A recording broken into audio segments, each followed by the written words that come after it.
Christmas. And hopefully that fight will be in London. And as I say, work on that and we'll give you news on it. Just before we speak to Bill and to Dominic, I just want to tell you what we've got happening in the new year. On the 10th of February, we're at the Copper Box, and Zolandi Teti will be defending his title on the bill against Hernandez from Argentina.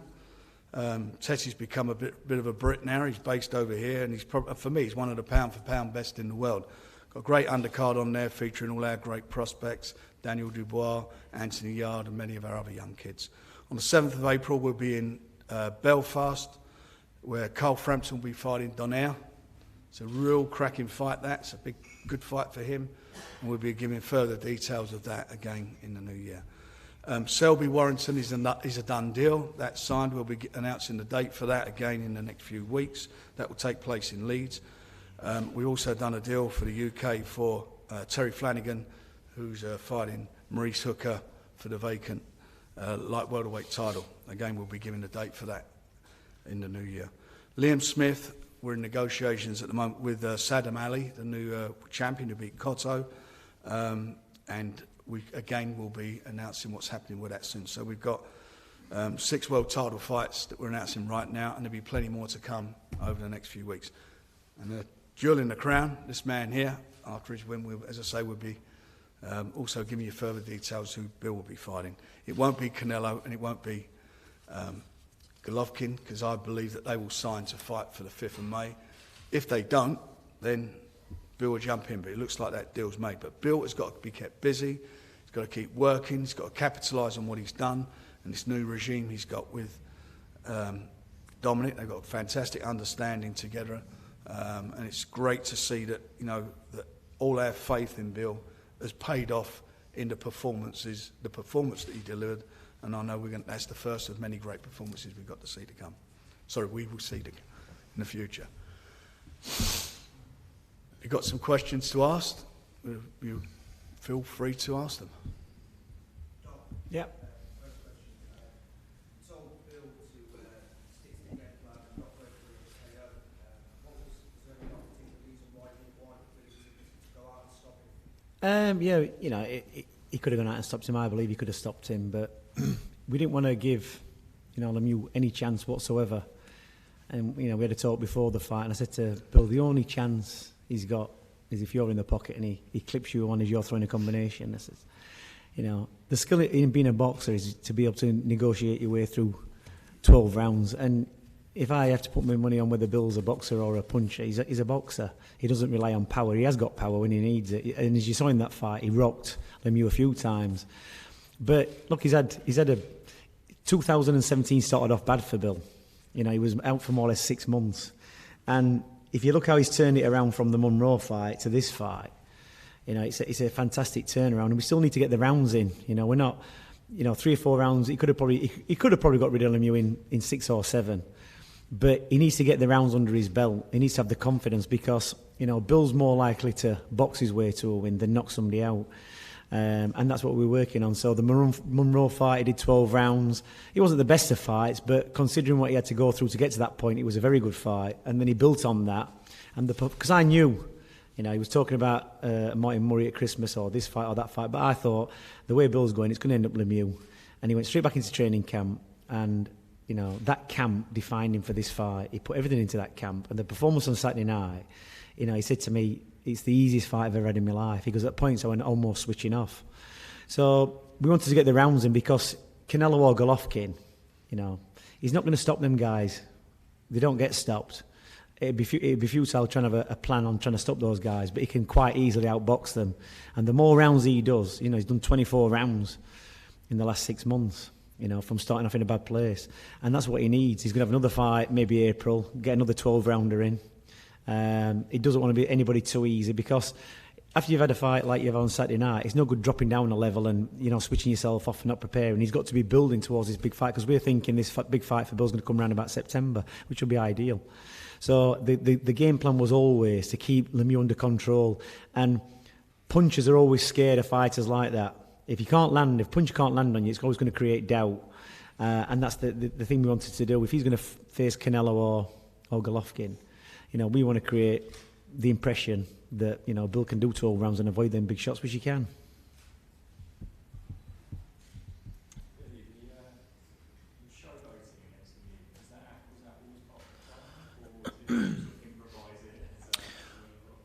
Not really. I mean, from the very start of this fight, he seemed to hate me more, and that's what I wanted, a big puncher to hate you. The more you wind them up, the more they want to put more power in to knock you out. And it worked. Even when I got in the ring, I was talking to him when the announcer were calling our names out. I was looking at him and talking to him, and he must have thought in his own head, he's still not shut up. Then I walked over to his corner and he pushed me. When he pushed me, I just knew his head was gone. I knew I set out what I wanted to do. Every professional fighter tell you, when you're going in looking for that knockout, constantly looking, he just wanted to hit me with that. He didn't even want to throw 2 or 3 at me. He didn't like me that much. I rattled him that much. He just wanted to hit me with one big one. And time we looked round, he was 7-8 rounds down, and the game was over for him. But that's a fighter now. That is classed as one of the best in the world, certainly in the top 4.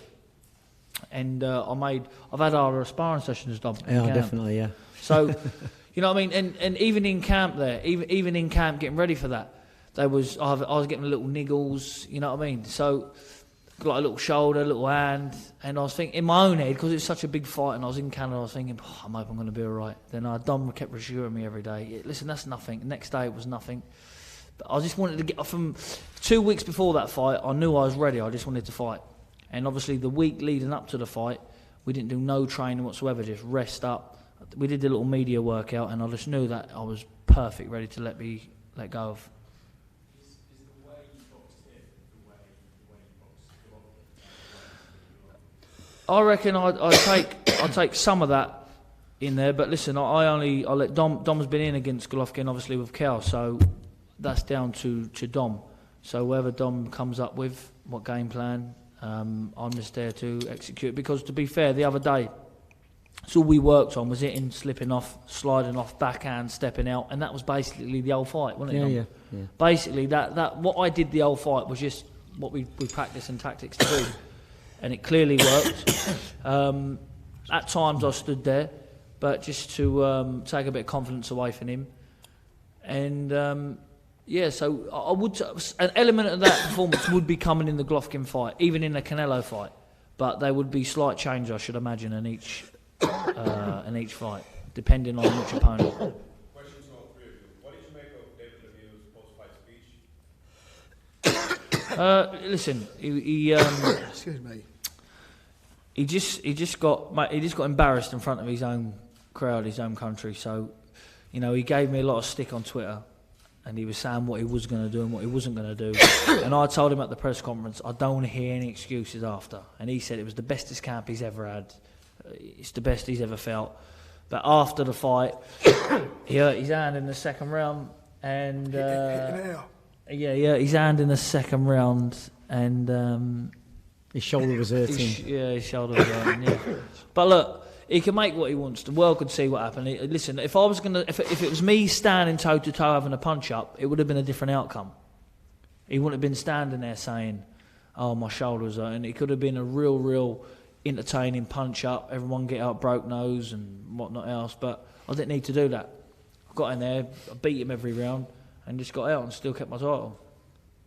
To be honest, I think he was speaking in French anyway, but I didn't even listen to it. It's a foregone conclusion, and it doesn't matter whether he gives Bill any credit. But probably to save his career or to make him look better, he probably should have said that. I didn't expect what was going to happen, and the best man won on the night, and he completely bamboozled me. But I learned from that.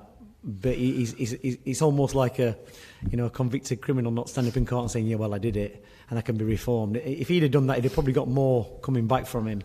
I've seen an interview or something where he says, I can beat Billy Joe Saunders and I can beat Golovkin and Canelo. This is post-fight. And I just think, well, he's not going to beat anybody, is he? I mean, whether he gets another chance again, whether HBO are going to waste their money on him, I don't know. But he should have actually given Bill a bit of credit and said, totally prepared for the wrong type of fight. And, I misjudged it. That'd have been better because that's more acceptable, that he could get it wrong. But just saying, if my hand had been better and my shoulder had been all right, I'd have knocked him out. It wouldn't make a difference. You know, he wouldn't have mattered if he'd gone in that ring with a gun. He probably still wouldn't have got hold of Bill on that performance. So, you know, not too concerned in what he said afterwards. Frank? Well, I mean, he'd been better off saying he pulled his shoulder hitting there rather than saying he hurt his hand because he never laid a glove on him. So I don't know how on earth he did that. But it was, I thought it was good, you know, he was obviously talking in French and I didn't know till afterwards what he was saying, but I thought he was pretty ungracious. But the crowd are not stupid. They see it. Everybody see it. He was HBO commentary team were raving over Bill's performance. All the writers afterwards in the States, they were saying it's fantastic. And it was. I think Steve Bunce made a comment. If that had been Floyd Mayweather, everybody was saying how brilliant he was. And that was as good as anything Floyd Mayweather's done. No doubt about that. Great performance. Not really. He did walk over and said, "Well done, box well," when I was in the ring, and that was it really. But then he done that interview after, so he probably took that back away, didn't he? But look, it doesn't matter what he said or what all his team says. My team got it wrong.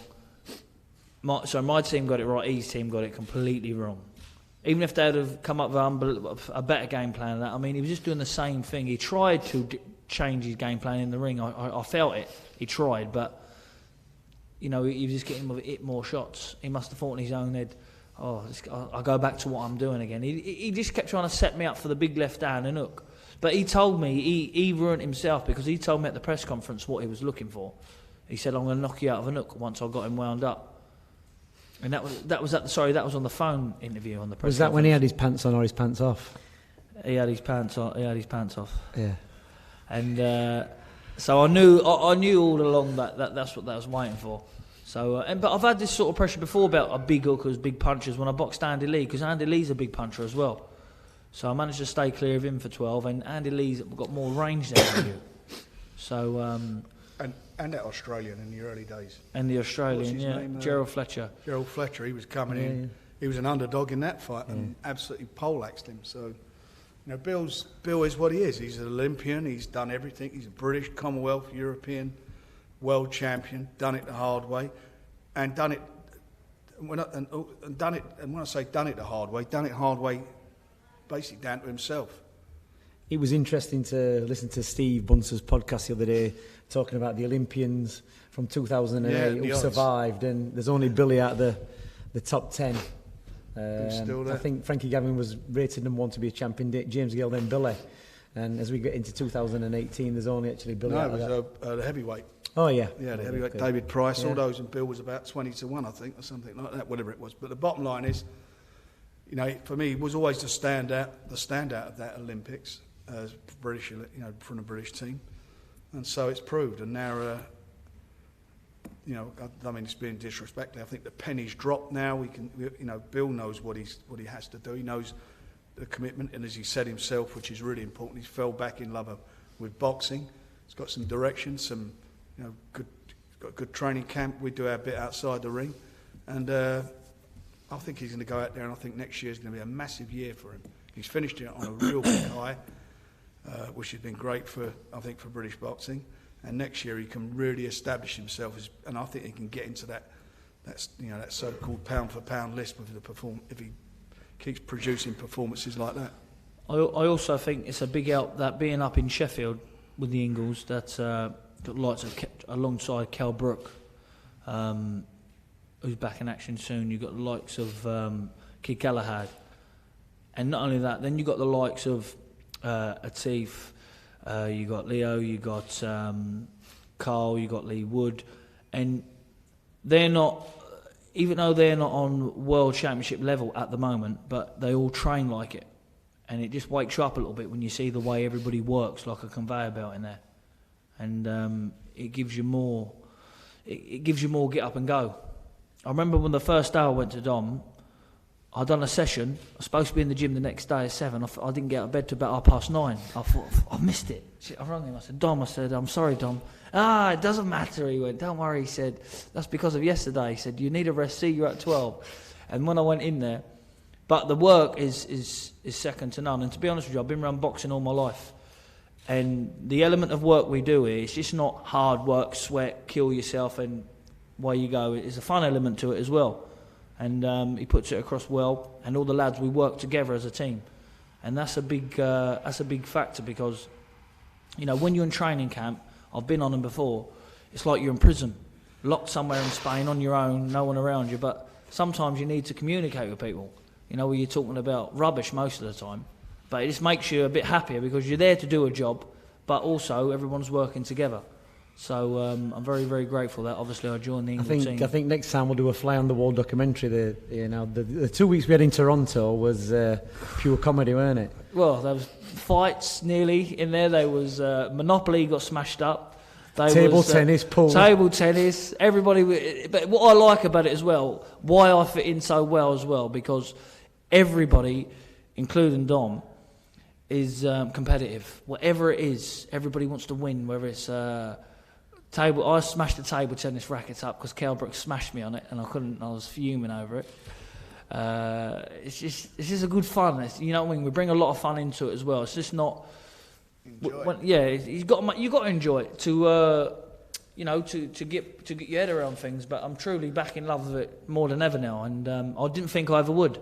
But I'm watching. I even watch boxing again now, and before I couldn't even bother to watch a fight unless it was in my weight, and I'll have a little look. Then that'd be about it.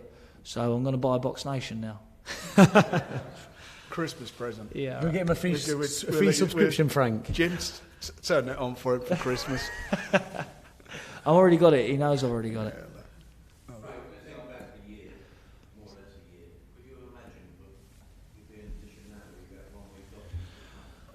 No, most definitely not. I mean, this time more or less last year, I've talked about it a few times. I mean, Frank don't need talking about it when I boxed in Scotland.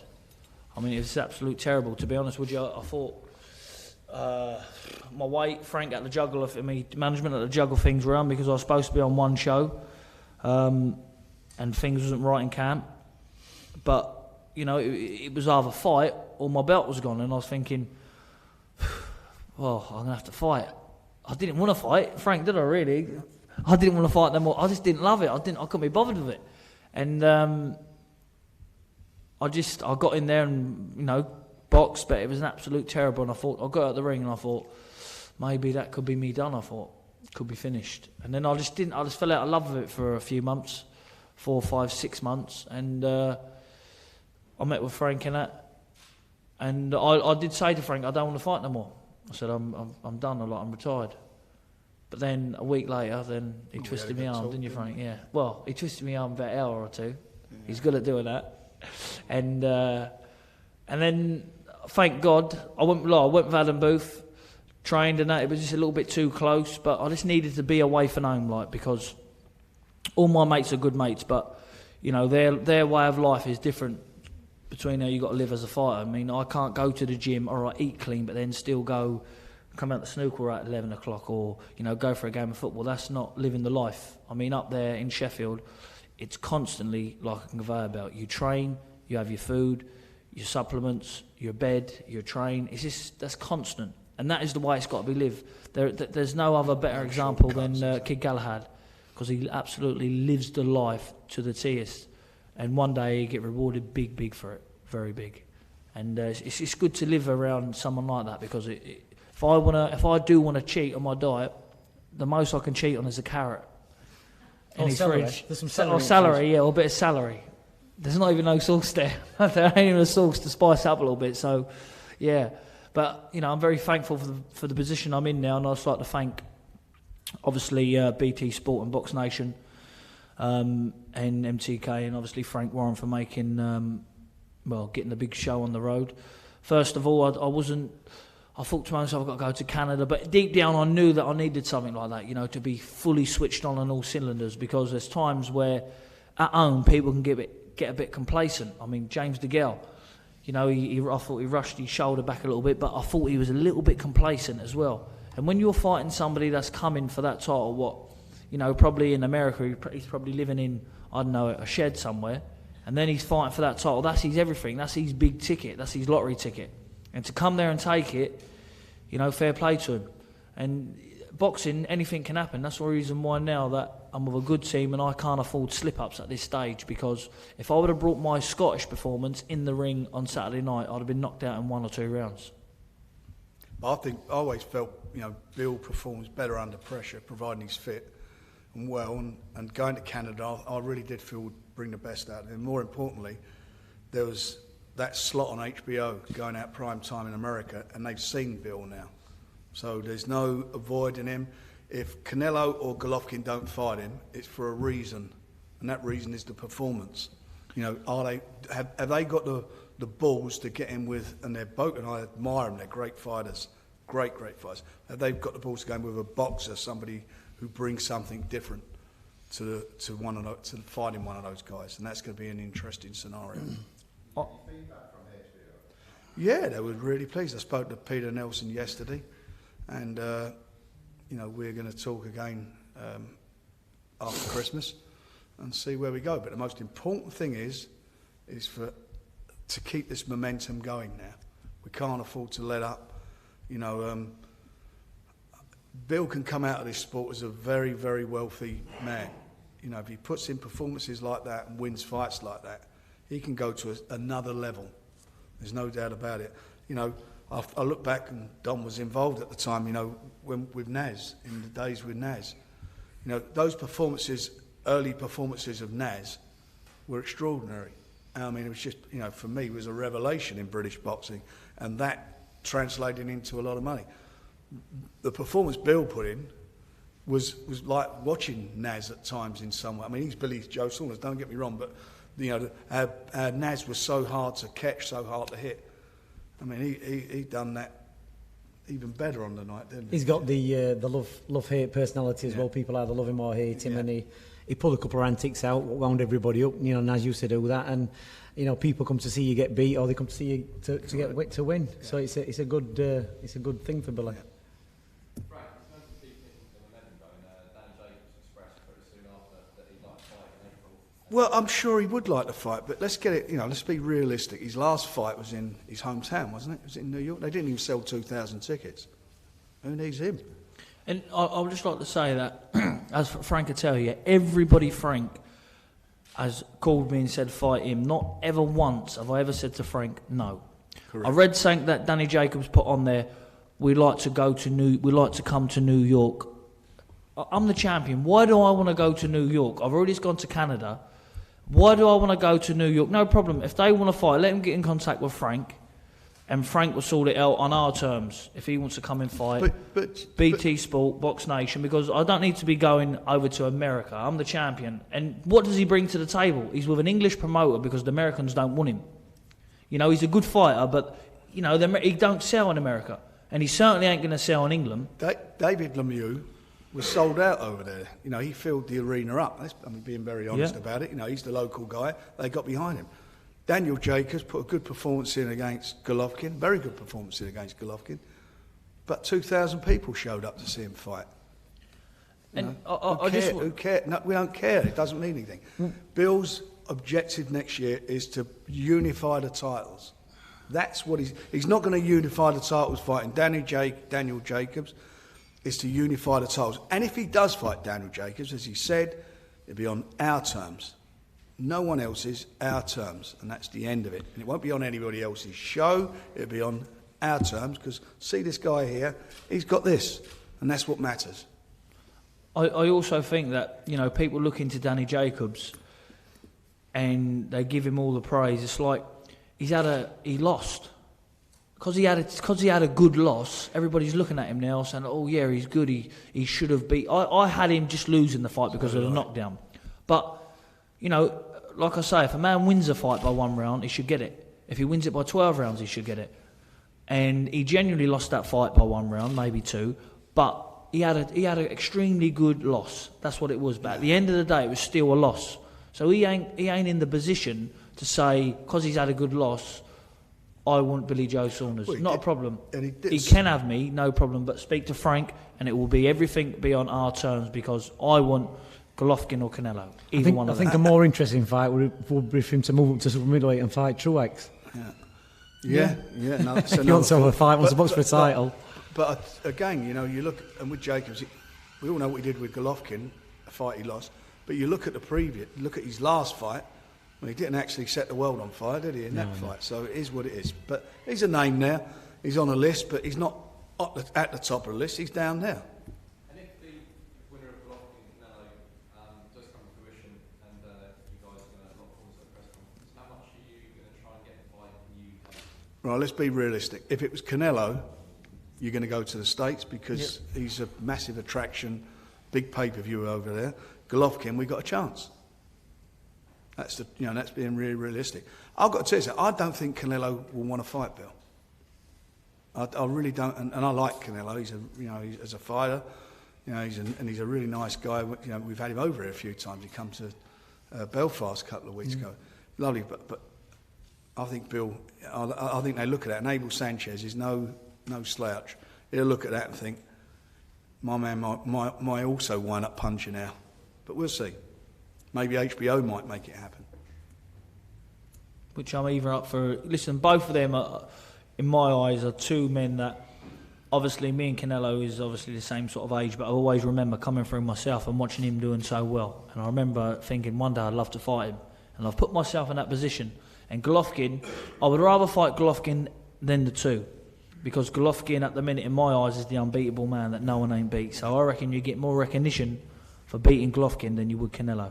But the both of them, in my own head, I'm 100% up for fighting either one of them.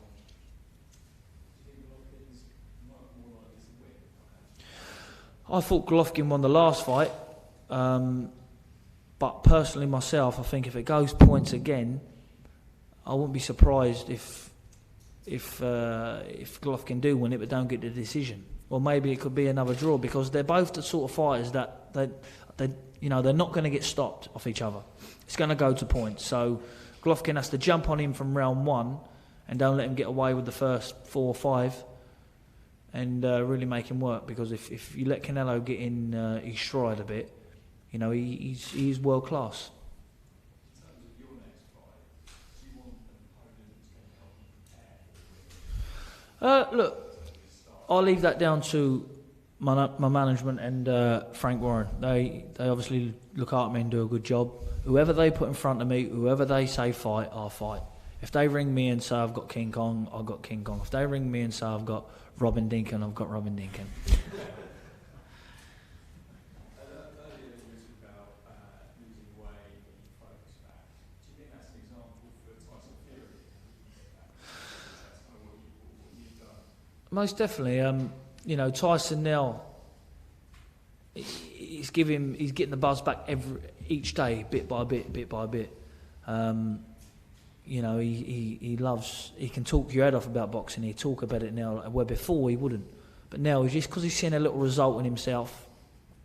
He's talking. He's ringing me. He was texting me yesterday, some names over and whatnot else. But I can just tell now that he's full swing back in love with the game, and the game's missed him. What a treat for fans for him back, because the heavyweight division needs him at the minute in England, because without him then there's only one runner, but with him then it gets interesting, because there's Joshua and him both unbeaten, and it's just, I reckon that could be the biggest boxing fight in British history. Apart from Canelo, there are other sort of star names with big fights that are on the radar. I got the option. I got the option to move up. Some big fights up there, up the weight. I would love to fight Chirac, to be honest, who beat James DeGale. I would love to fight him. I'll be happy to take him in April if he was willing to come over. As long as I could keep that belt and move up and win that IBF belt, I'll be happy to do that. But listen, I'm concentrating. There's only one. I've got my big eye now on Canelo and Golovkin. That is my main goal. But I would love. It'd be nice to win a world title. I'll only win it and vacate it, and then fight obviously the winner of Golovkin and Canelo. But I love the challenge. Any more questions? Dom, you said you're giving Bill 3-4 weeks off. Is he free to do what he wants, or has he got to wait till it come back to? Well, unless we put him on a tag, we're not going to, get him in control. But listen, there's not many fighters can do a 6-month camp, and that's basically what he did. And you've got to be allowed to switch off, because he had 1 week off between the Monroe fight and on this David Lemieux fight. He came in a bit heavier than I wanted him to, but his fitness was still there. And the first day he came in, he had a hard workout to see where he was, and he handled it. And he started to switch on. But you've got to have time out. So I've said to him, look, 3 or 4 weeks off. He knows enough now to keep on top of his weight. And we said from the off, in the summer when he first came to me, that it's going to be a 12-month building process where we're going to take you all the way around to next year. And hopefully at the end of that, at the end of the next summer, you're going to be fighting one of these big names. But you can't keep, 1 step forward and 3 back. You can't keep doing that. You've done all that. And he had a steady win in September. He's had a brilliant win in December. You can't rest on your laurels. You can't think, oh yeah, that's it now. I've done what I've got to do. I can take it steady. You can't. He's still got to start putting a lot more hard work in. And no matter who he fights in April, he's got to be 100%. He's got to put everything into it because he's building towards the big fight. He's putting everything in the bank. So he can have 4 weeks off. It'd be somewhere in the middle of January he comes back, and then he'll be back into training steady. And Frank's going to sort a date. We're going to talk to Frank, sort out a date. I've said to Frank, as long as you give him 14 to 16 weeks, it won't matter what kind of shape he comes back into camp because he knows what work he's got to do. Bill knows what work he's got to do, how hard it's going to be and how hard he's going to have to diet. So it's down to him. So he'll either keep on it himself or he won't. But it'll only take us, because we know how he works now, it'll take us between 14 and 16 weeks to whip him back into shape. When he first came to the gym in the summer, he was massively overweight, and he must have. I think his first spar he might have been about 13.5 stone, but he still moved. The first spar, and he even said himself, he went, well, I suppose surprisingly well, to say I'm this heavy. I don't think I could believe it himself, because he's always got that. He'll never lose that. And it's just a case he doesn't, some people don't spar good when they're out of shape, but Billy actually does. So the only thing we've ever got to worry about with Billy is getting his weight right and making him fit. And then the boxing gets sharper and sharper as he moves on. He's never going to lose that. It's like riding a bike and driving a car for Bill. Some boxers, when they've had time out, they come back into the gym and they don't know, they're tripping over their feet. But Bill actually can do it at any kind of weight. So, and sometimes that's a good thing and sometimes it's a bad thing. But he knows now what's set out in front of him. He's finished the year on a high and he knows what he can achieve. So it's just for him to mess it up. If he wants to mess it up, he'll mess it up. But, he's 28, he's coming up to his prime. He's probably got between 28 and 30 he's going to make the most money in his career and the biggest fights. If he starts, taking it easy now and going off the boil, he's just going to mess himself up and it's down to him. But, we've seen what he's capable of. That fight at the weekend was just, a little build-up for what's going to come. And I'm expecting better performances, against better opponents. And, people say he's got no chance against Canelo or Golovkin. Canelo's boxed Ryan Rhodes, he's boxed Liam Smith, he's boxed Amir Khan. Ryan Rhodes nearly did 12 rounds with him. I know it's a few years back. Liam Smith, I thought, put a decent enough performance in. Bear in mind, he had problems. He had a cut. He sparred Kell Brook. He gave Kell Brook a good spar, and he got a bit of a cut, and he had to cut all his sparring back. So when you know what goes off behind the scenes, Liam Smith's performance wasn't that bad. And if Liam Smith, fighting like he fights in that kind of style, can do 7 or 8 rounds with, Canelo, Billy Joe Saunders can do 15, and turn him inside out. So, that's what we've got to look forward to, I think.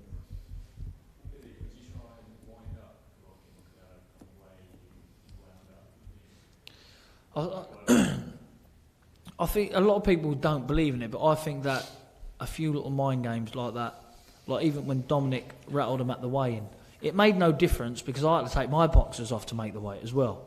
Wasn't struggling or nothing, but we left my hotel bang on the weight, Dom. Yeah. Bang on the weight. When we got there, I was 2 ounces over, and I was thinking. But then, obviously, I knew that he was obviously losing these, and he got on the scales first.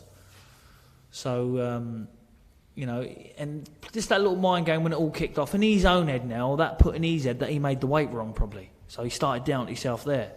Them little doubts when you play mind games with people, just small little ones, they can be beneficial. Very. So, maybe so, Golovkin. Maybe if I box Golovkin, I might punch into him before the fight, maybe. We'll see. Fist fight, street fight, as he says. You might have to learn a bit of Spanish, though, to get into his head, I think. No, not Spanish, Dom. No? Kazakhstani. Well, okay. Are we done? All good? Lovely. Thank you very much. Wish you all a Merry Christmas, and look forward to seeing you all again in the new year. Oh. Yeah?